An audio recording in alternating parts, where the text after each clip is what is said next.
मला मला एकच मिनिट थांब. मला असं वाटतं मी थोडंसं काय हे प्रश्न संपणार नाहीत. यातला एकच सगळ्यात महत्त्वाचा भाग असा आहे की निवडणूक यादीमध्ये घोळ आहेत. निवडणुकीच्या यादीतले घोळ दोन्ही राज्य आणि केंद्रीय निवडणूक आयोगातल्या प्रतिनिधींना आम्ही त्यांच्यासमोर ठेवलेले आहेत. ते सुधारले पाहिजेत आणि ते सुधारून विरोधी पक्षाचं समाधान झालं पाहिजे, सत्ताधारी पक्षाचं समाधान झालं पाहिजे, कोणाचंही. परंतु जे निवडणुका लढवतात मला असं वाटतं त्या राजकीय पक्षाचं समाधान झाल्याशिवाय त्यांनी निवडणुका घेऊ नयेत.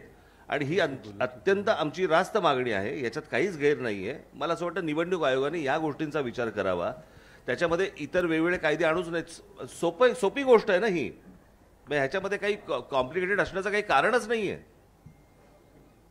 आम्ही काही क्लिष्ट काही विषय बोलतच नाही आहोत की बाबा आम्ही मतदार याद्या दाखवलेल्या आहेत, मतदार याद्यांमध्ये बाबा घोळ आहे. थांबा ना, मी पण आलोय पहिला. मतदार याद्यांमध्ये घोळ आहेत आणि मतदार याद्यांमधले घोळ त्यांच्यासमोर ठेवल्यानंतर मला असं वाटतं की ते आणि राजकीय पक्ष यांनी मिळून या याद्या सुधारल्या पाहिजेत आणि याद्या सुधारूनच निवडणुकांना सामोरं गेलं पाहिजे. कारण जी लोक मतदान करतायत, म्हणजे जर समजा तुम्ही एक गोष्ट बघितली असेल, यातला एकच फक्त महत्त्वाचा भाग सांगतो की गेल्या 2024ची जी विधानसभा इलेक्शन झाली, या विधानसभा निवडणुकीनंतर 232 जागा या ह्यांच्या युतीच्या महायुतीच्या निवडून आल्या. 232. पण या 232 जागा निवडून आल्यानंतर देखील मला असं वाटतं तुम्ही सगळेजण त्याला विटनेस आहात, संपूर्ण महाराष्ट्रात सन्नाटा होता. ज्या प्रकारचा जल्लोष महाराष्ट्रामध्ये व्हायला पाहिजे होता त्या प्रकारचा जल्लोष महाराष्ट्रामध्ये नव्हता. हे कसलं द्योतक आहे. सर्वांना धक्का बसला, म्हणजे निवडून आलेल्यांना पण धक्का बसावा. पडलेल्यांना बसतोच, पण निवडून आलेल्यांना पण धक्का बसावा ही कोणती निवडणूक आहे. तर मला असं वाटतं की हा अतिशय सोपा विषय आहे. या सोप्या विषयामध्ये याद्या नीट कराव्यात आणि निवडणुकीला सामोरं जावं, एवढंच फक्त आमचं म्हणणं आहे. कारण हे काही प्रश्न थांबणार नाहीत.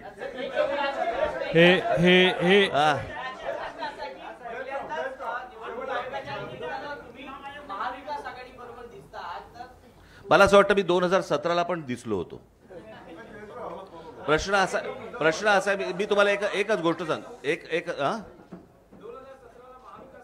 ते असेल किंवा नसेल तो विषय नाहीये. प्रश्न असा आहे की या सगळ्या याच्यामध्ये एक गोष्ट लक्षात घ्या. आता निवडणूक होणार कशी होणार हे महत्वाचं आहे.